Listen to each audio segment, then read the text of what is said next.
This happened when I was a young boy, about 9 or 10 years old. My family has always been very passionate about sports, so the soccer championship has always been a big event for us, just like most other major sporting tournaments. Now that I think about it, even Sunday felt like a kind of holiday with the way my parents treated the games. It's actually quite funny. Some of my earliest memories are soccer-related. What I'm about to tell you is one of them. It was the championship final, so the atmosphere was much more electric than usual. I didn't mind, though.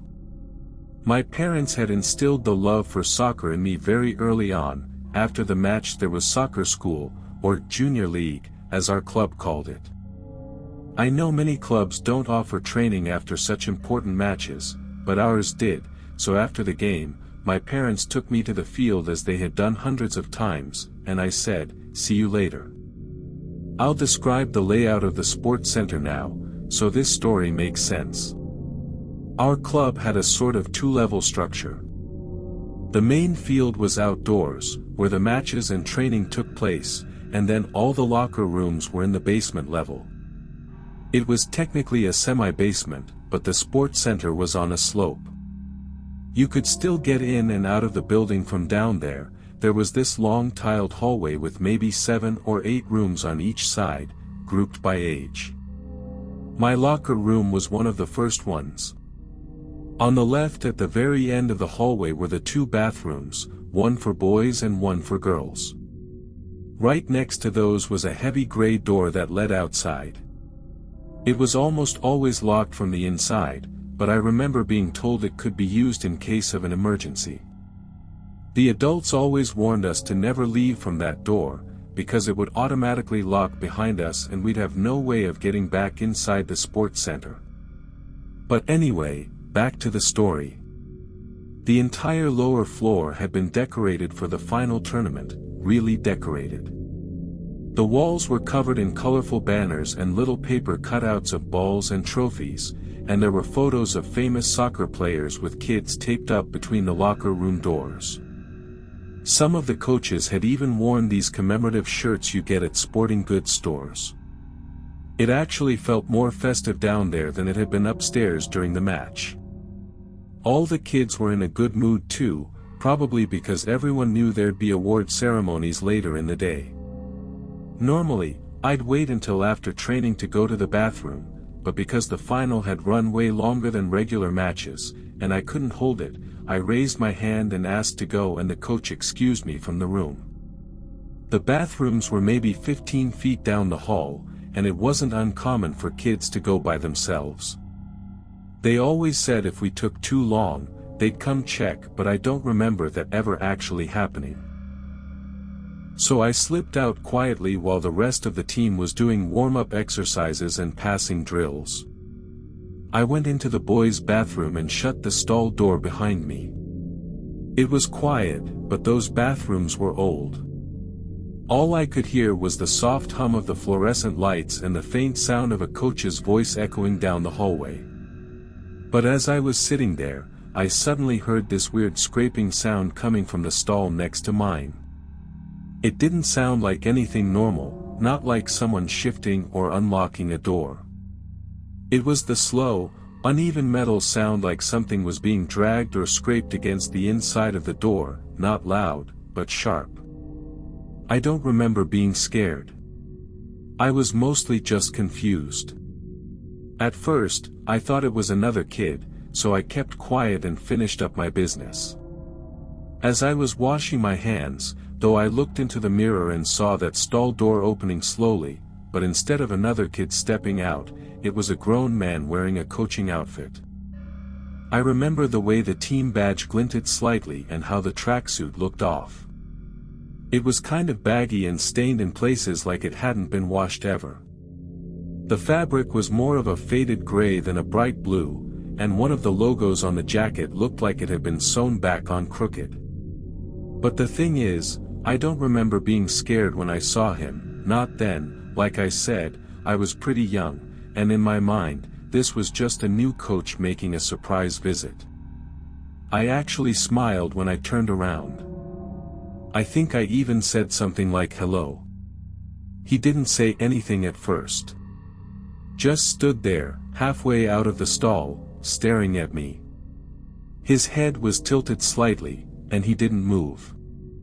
I remember feeling a little awkward, like I wasn't sure if I was supposed to say something else. Then after a long pause, he stepped all the way out and slowly raised one of his arms pointing towards the door, like he was guiding me out. That's when he finally spoke.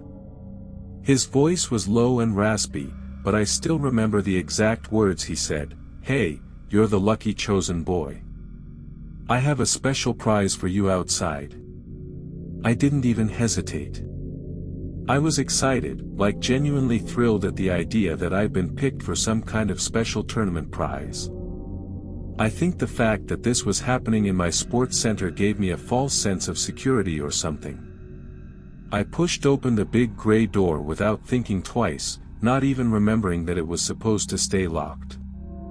The coach followed right behind, not saying anything else. He started walking across the pavement toward the far corner of the sports center parking lot. There was a car parked back there, mostly hidden from view by the dumpster and a few scraggly bushes. I remember thinking it was weird that he had parked so far away and that he didn't even have a medal or anything with him. At one point, he started holding my hand. We were maybe halfway across the lot when I saw it. A second coach stepping out from the car he was leading me to. At first, I just stopped walking. My little brain didn't know what to make of it.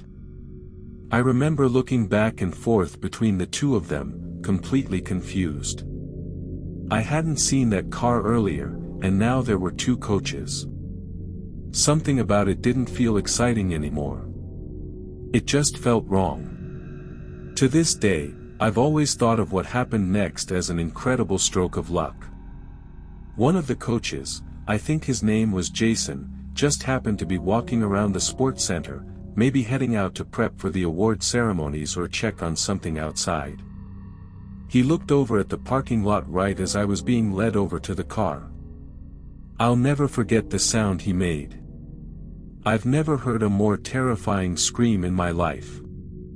The man in the tracksuit immediately let go of my hand and bolted for the car, and without thinking, I took off running in the opposite direction toward Jason. Once I was safe in his arms, I turned my head just in time to catch a glimpse of the car which was now speeding out of the parking lot. I'm not 100% positive, but I'm pretty sure I saw another kid in the back seat of that car. Jason wasn't even looking, but I told him what I had seen, and he took me seriously. The next few hours are a little blurry.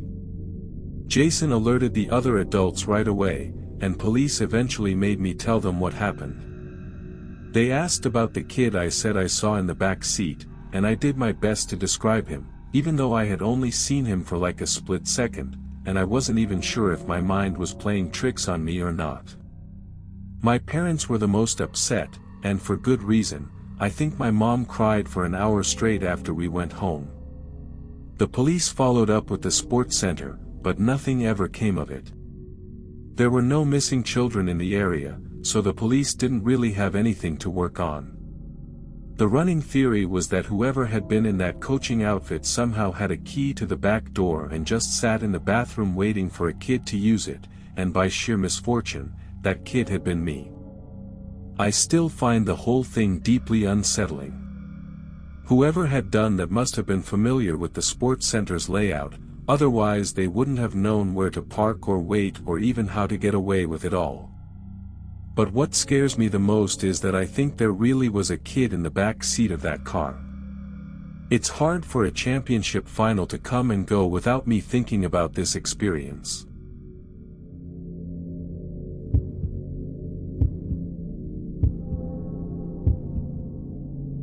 I just graduated high school last year, which is when what I'm about to tell you took place. Summer has always been a fun time of the year for my friends and I, but not for the reason you think.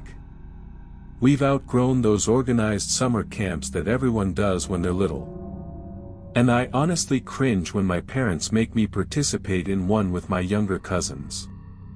A few years ago, I can't remember exactly when, my friends and I created a fun twist on the typical camping format and devised our own game. It's not really that special. It's basically just a mashup of manhunt and a night hike. It's two teams like manhunt, but the seekers are also responsible for hiding and protecting some objects. If the hiders manage to capture all the objects, they win. And if the seekers don't find all the hiders within a certain time frame, the hiders also win. There are some other dumb rules, like how the seekers can't be camping where any of the objects are hidden and stuff like that. But that's not super relevant to the story. It was the Thursday before the summer weekend, and school was cancelled the next day for whatever reason, so we decided to have a sleepover that night. It was me, Tyler, Josh, Nate and Ethan. Ethan wasn't actually his real name. His last name was Ethan's son, but everyone just called him Ethan. His family had the biggest house by far, so we'd always chill there. He lived in the middle of nowhere, and his backyard bordered a decently sized wooded area, plus his parents were out of town until Friday night, so we'd have the place to ourselves. We were just chilling playing video games in his basement, when Josh suggested we play manhunt. We were all down, so we rounded up whatever flashlights Ethan had in his garage. We used a random number generator on Tyler's phone to pick random teams, just to keep it fair and unpredictable. I was on a team with Josh and Ethan, and we were seeking. Tyler and Nate were hiding. Ethan's dad had a ton of small camping items upstairs, so we grabbed a couple of them and all of us went outside. We'd played back there a bunch of times before, so we already knew the layout. The far boundary was the fence line, and the other edges were the creek and the back slope that ran down towards Ethan's neighbor's horse pasture. We set timers on our phones to give the hiders enough time to hide and us enough time to hide our objects. Once 10 minutes passed, the game had officially begun. I should also mention that the sun had already gone down, but it wasn't completely dark out yet. Once the timer went off, we all split up to cover more ground. I veered left into a thicker patch of trees, while Ethan and Josh went the other way. I kept my hand over my flashlight, just skimming the ground every few steps so that I wouldn't trip, but I mostly relied on the moonlight to see. The game was way more fun when you actually felt like you were sneaking around. And besides, if one of the hiders saw a flashlight beam coming toward them, they'd just book it. A few minutes in, I thought I saw something move 20 or 30 feet in front of me. At first, I couldn't tell if I was imagining it, but then I saw it again. I instantly turned my flashlight off and froze in place. Someone was crouching behind a tree up ahead. Whoever it was must not have seen me, otherwise they definitely would have run off. They weren't moving, like they were trying to stay perfectly still. My first guess was that it was Tyler. He always picked spots close to the seekers, thinking no one would expect it. I decided to try to get the jump on him. I crouched down a bit myself and started moving slowly, trying to circle around behind him. When I got close enough, I sprang forward and lunged at whoever was crouching there, tapping him hard on the shoulder and yelling, "Got you." But the second he turned around, I felt a wave of fear wash over me. It wasn't any of my friends. It was a grown man with shaved hair and these wide-open eyes, like he was on drugs. His clothes were all torn up and he smelled awful. I was so taken aback that I didn't even realize what was going on. Before I could react, he tackled me to the ground. I screamed as I hit the dirt, but before I could yell out again, his hands were around my throat. He was pressing down with all his weight, and in that moment, I honestly thought my life was over. I couldn't breathe, and I didn't have the strength to overpower him from that position. And then out of nowhere, he stopped. Out of the corner of my eye, I saw a flashlight beam bouncing off the trees somewhere behind us. One of my friends must have been running towards us. The guy must have seen the light too, because he jumped off without saying a word, and straight up ran into the woods, disappearing almost immediately. I just laid there gasping for air, still too stunned to move. A few seconds later, Josh reached me, helped me up, and said he saw the whole thing. I wanted to chase after that guy, but Josh told me that was an awful idea. So the two of us instead ran back towards the house. Josh called the rest of the crew and told everyone to go back to Ethan's house immediately. Once we all reconvened, I told everyone what happened. After Josh filled in the rest of the gaps, everyone started talking over each other, but then Nate said something that shut all of us up. He said that before the game even started, meaning before the initial 10 minutes were up, he saw two people walking through the trees near where he was hiding. He said they were moving slowly, like they were scouting or waiting for something. And he'd actually gotten pissed at the time because he thought it was two of the Seekers teaming up and breaking the rules. That's when me, Josh and Ethan all looked at each other and immediately shook our heads. None of us had been walking together, and there was no way we could have gotten all the way to their side in such a short time frame. Anyway, the realization hit us all at once: if it wasn't any of us, then there were at least 3 other people out in those woods that night, one who attacked me and 2 more who were moving around before the game had even started. In that moment, I realized how smart I had been for listening to Josh and not chasing after my attacker. He might have saved me from walking head first into an ambush. I told everyone we needed to call the cops. I mean, I had literally been attacked. But the second I said it, Ethan cut me off. He got weirdly serious and said, "No, we're not calling anyone." I asked him what in the world he was talking about, and he said he was technically grounded, and beyond that, he wasn't allowed to host anyone while his parents were out of town, so involving the cops would get him in serious hot water. I told him this was a serious situation and worth involving the police, but he didn't budge. The rest of the guys were kind of stuck in the middle. No one wanted to put Ethan in a bad spot with his parents, but I could tell that they were all having a hard time just pretending that the whole thing didn't happen. Eventually, I caved and agreed to not call the police and try to just enjoy the rest of the night, but I was seriously shaken. I ended up going to bed early that night and left Ethan's house the next morning before anyone else was awake. This might surprise some of you, but I actually wasn't too affected by this experience. I'm very much of the mentality that things happen and people have to move on, so that's what I did. Anyway, about a week after everything went down, Ethan told us all that he felt bad just leaving those camping items out in the woods, so he had gone to collect them, even though he was scared out of his mind. We all got a good laugh out of that, but his comment made me think back to that night and contemplate my life a little. I have no idea what those men were doing in those woods that night, but I can confidently say that I won't be spending the night at Ethan's place anytime soon. Anyway, I'm at college now, and I'm far, far away from Ethan's backyard, but being as summer is coming up next month, I got reminded of this story.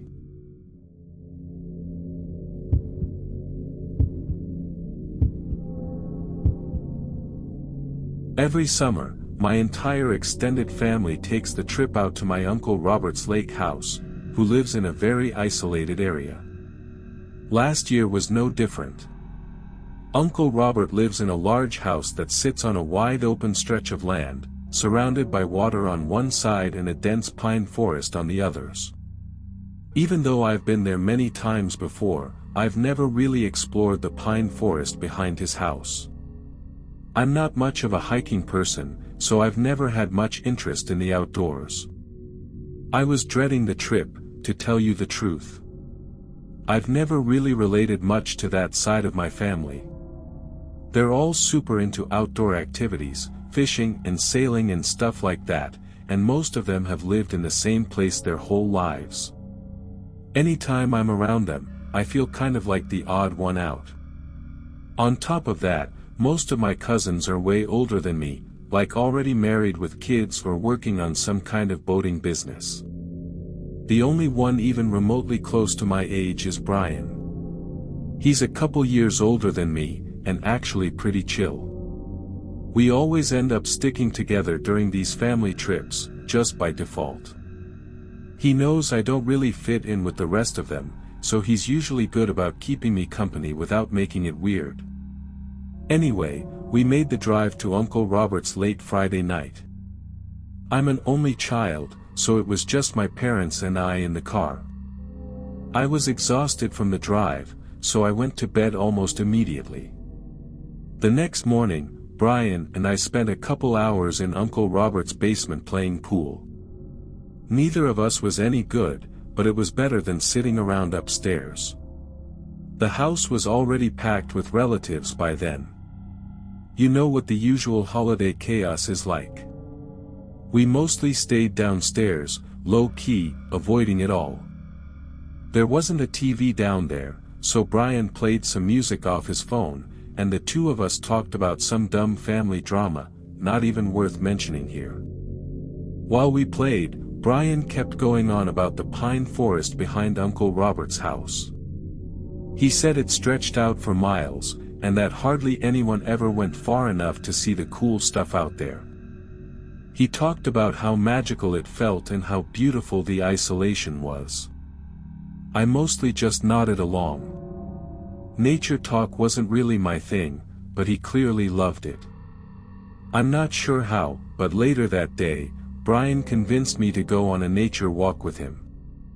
Like I said, I'm not a nature person by any means, but I was quite literally dying of boredom, which is probably why I agreed to tag along.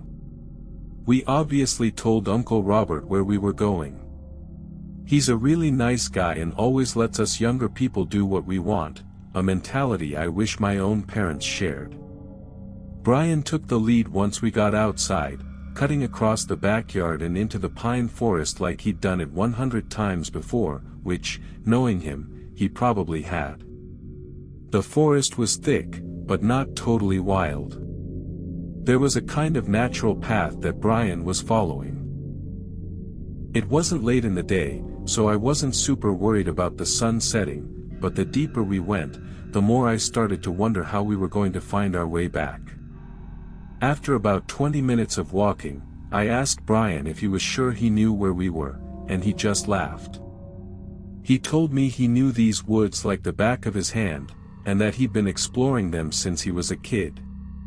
We'd been walking for maybe another 20 minutes when we both stopped at the same time. From somewhere up ahead, we heard this loud thunk, like something heavy slamming into wood. It didn't sound like an animal or someone stepping on a branch. It was reoccurring, like a pause, then another hit, then another pause and another hit. It sounded like a hammer or mallet being driven against a tree. That's the best way I can describe it. Brian looked at me, and I could tell he was trying to figure it out too. That sound didn't sound too close, but it was loud enough to be clear. He told me it wasn't out of the realm of possibility that a lumberjack was wandering around in there, but even so, he definitely looked a little alarmed. Eventually, the sound stopped. I asked if he wanted to turn back, but he shook his head. I could tell he was curious now, and I'll admit I was kind of too, so we kept walking the direction we thought the sound had come from, both on high alert. We'd only been walking for a few more minutes when Brian suddenly stopped and held his arm out in front of me. I froze, thinking maybe he'd seen someone in front of us, but then he pointed into the trees. At first, I didn't understand what I was seeing, but then it hit me. There were 3 large no trespassing signs nailed into 3 adjacent trees, way higher up than anyone could have reached without a ladder, easily 15 or 20 feet off the ground. Before we could even turn to leave, I saw movement out of the corner of my eye. I whipped my head around, and to my horror, there was a person standing there. He was dressed like a forest ranger, with a baseball cap and a very stern look. Brian stepped in front of me, partially shielding me from the man's view. He stared at me specifically and said, "You shouldn't be here." Brian immediately apologized to the guy and told him we were just leaving, which is actually what we did. That guy didn't move as we left. He just stared us down as we walked back the way we had come. I could feel my hand shaking. We walked back the whole way in silence, and I've never experienced a more tense moment in my life. The two of us kept turning around trying to make sure we weren't being followed, but there was no way to tell for sure. When we finally made it back to the house, we told Uncle Robert first thing. Like I said, he's a friendly guy, and he knows all his neighbors, so I got a sick feeling in my stomach when he said no one he knew matched our description of the guy in the pine forest. He asked us a bunch of times if we had been followed, and we told him no. There wasn't much else for any of us to do. Someone floated the idea of arming up and sweeping the forest, but Uncle Robert wanted to avoid confrontation and didn't want to lead anyone to his house. So Brian and I went back downstairs to chill, and the rest of our relatives went back to whatever they'd been doing, likely planning for the summer activities. That whole encounter messed with my head way more than I let on. I ended up going to bed pretty early that night just to get my mind off of it. But because of that, I woke up way earlier than usual, like way earlier. I rolled over, checked my phone and saw that it was just after 5 a.m. The sun had just barely started poking over the horizon, but it was still mostly dark out. I tried to go back to sleep, but I couldn't, so I just decided to get an early start to my day. Uncle Robert has a study on the third floor of his house, so I decided to go up there and see if there were any interesting books to read. Uncle Robert's study has this big old window that overlooks the entire backyard. As I walked past it, something caught my eye. There was a very faint flickering glow coming from the edge of the pine forest.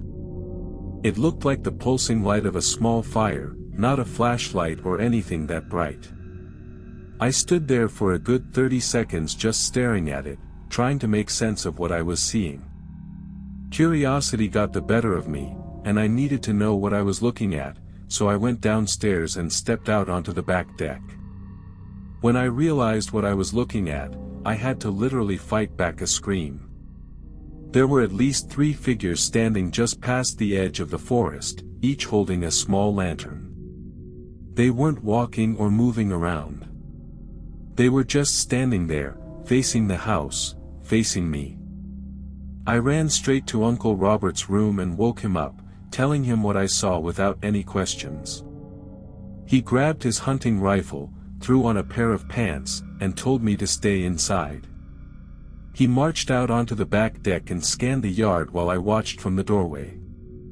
By that time, though, those people had retreated back into the forest. Without hesitation, he aimed his rifle up into the air and fired it 3 times. That woke up the whole house, and the next 20 minutes or so was complete chaos. I'll just tell you that I can't think of a worse way to spend a summer morning. The whole holiday was kind of ruined after that, and everyone was on edge for the entire day. Eventually, it came time for my parents and I to leave, and I can't say I was upset about it. This was like 9 months ago, and Uncle Robert has since told us that he hasn't seen or experienced anything strange. Still, though, I would hate to be living in that house, knowing that there are strangers lurking somewhere nearby. I'll send an update should Uncle Robert tell us anything of note.